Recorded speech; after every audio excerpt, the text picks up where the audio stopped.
Good morning, good morning. I say that because I'm just out the shower, got fresh product on my hair. I've got my new Tesco t-shirt on and my new Tesco jogging trousers on. Right, I'm not really looking forward to this because these are the type of strings I would normally play with. Diodario, Ernie Ball, gauge 11s for my Gibsons typically, and 10s for Fender. I'm very used to bending strings and feeling that normal kind of feel under my fingers. But today I'm going to try these Thomastik-infeld flatwound strings. I have never played flatwounds before, and the reason I'm not really looking forward to it is because I'll be struggling with these, I think. But I do like the tone.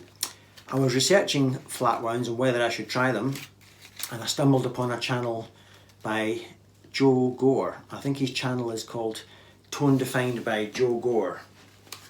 And he's one of those players that you go for the product, but you end up staying for the playing, because he's one of these really interesting guitar players. I think he's played in the Pretenders at one point, or done sessions for Chrissie Hynde or something.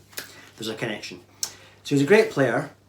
He openly admits that he's addicted to flat-wound strings, and once you try flat-wounds, you don't go back, and all that sort of stuff. So first of all, if you don't want me to gibber anymore, fast forward a wee bit and you'll see the same opening track, but played post guitar change with the flat-wounds. And then at the very end I might do a short, quick back-to-back of a couple of sections so we can all hear the back-to-back. So again, another reason I'm not looking forward to this is I'm going to do it on the Telecaster, not because I think I should. I actually think I should try it on the 335, but this is the guitar that needs the string change. I don't change strings very often, so these strings have been on here for about 4 months. So this is the one that needs the change, and I love this guitar, so it's going to maybe ruin this guitar for me for a little bit. I mean, there's nothing wrong with the tone of this guitar.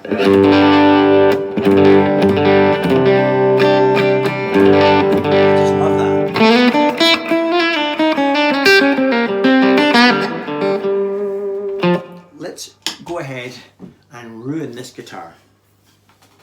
Where's my clippers? I'm back. First of all, bit of a confession. I had string rage, and I'm the kind of person who takes one string off and puts the new one on. I don't ever take all the strings off my guitar, because I've got this idea that my guitar is just going to fold in and collapse in itself. I know that's completely stupid, but that's just me. So off comes the old E string, on comes the flat wound. Straight away it's a golden colour, like acoustic string. So I'm like, this isn't even going to amplify, but I'm wrong, it does amplify. Anyway, so I've got these string cutters that are just appalling, and I need new ones. I'm going to buy new ones today, and I'm trying to cut the string, and I'm like, what are these made of? And then out come the scissors, and now I'm doing it with the scissors, and in my rage, I cut the string too short. Doesn't fit. So that one's in the bucket. But before you think, therefore, that the review is going to be just a rubbish thing, not really. The intro jam that I'm going to use to compare the strings, I hardly ever, well, really not very often do I go to the thin E. But when I do, bear in mind it's a normal thin E, but the rest of it is flat wound. So I don't think it'll affect the review very much at all.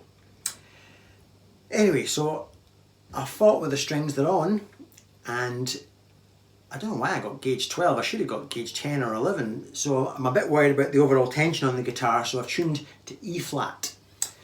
I have just finished recording the outro again, this time on flat wounds, which I will edit into this video after this clip. And what I'm noticing is I've lost the highs, so it no longer cuts and bites like a Telecaster should, but I've gained warmth. I'm not quite hearing, you know, people would choose flat wounds because they want to have that kind of jazzy warm sound, and the adjectives that people seem to use is the string will give you a kind of thunk when you hit the string, or a plunk. These are the adjectives I've heard, thunk and plunk. I'm getting a little bit of that, but not quite as much as you would think. When I strum acoustically, yeah, it's not bright, but it's warm. And amplified, you see that? I mean, that should be, it's through a Vox, Telecaster through a Vox with a tone full up, and it should kind of saw your head off, but it just doesn't. It's quite warm, quite nice. So I'll play a little bit of other leads. No,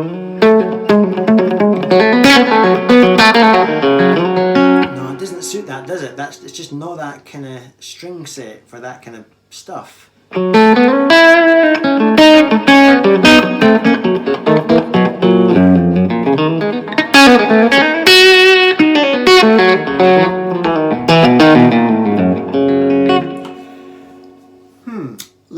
Let me live with it for a wee while. I'll play the clip again, this time with the Flatwounds, see if you notice a difference, and at the very end I'll do a splice with a quick bit of back to back. Please excuse the fact that I'm half a semitone down on the Flatwounds. And if I like them, I'll buy a gauge 10 set or a gauge 11 set. One other thing before I let you go, or before I let you watch the Flatwound review, the reason I was not looking forward to it was because I bend strings a lot. Well, here's a Flatwound B string. Here's a Flatwound G string. Now I play with gauge 11s on a Gibson and 10s on a Fender, and I play all the time, so my hands are quite strong and I'm not struggling.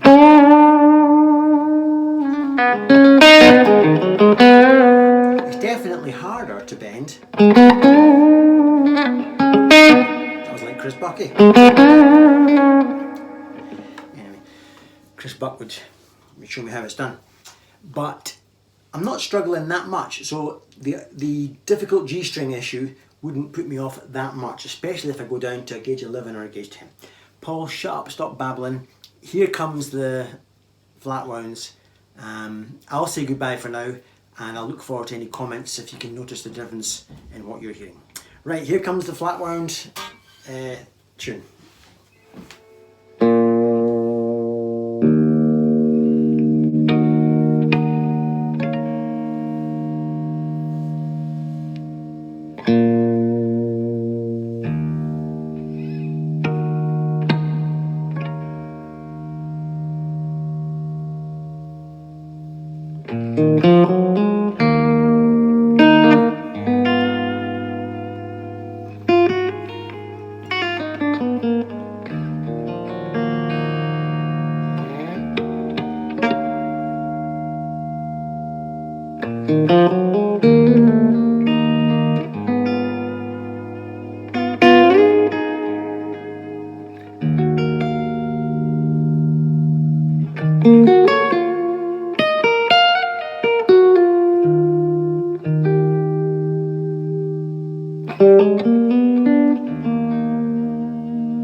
There's nothing wrong with the tone of this guitar. I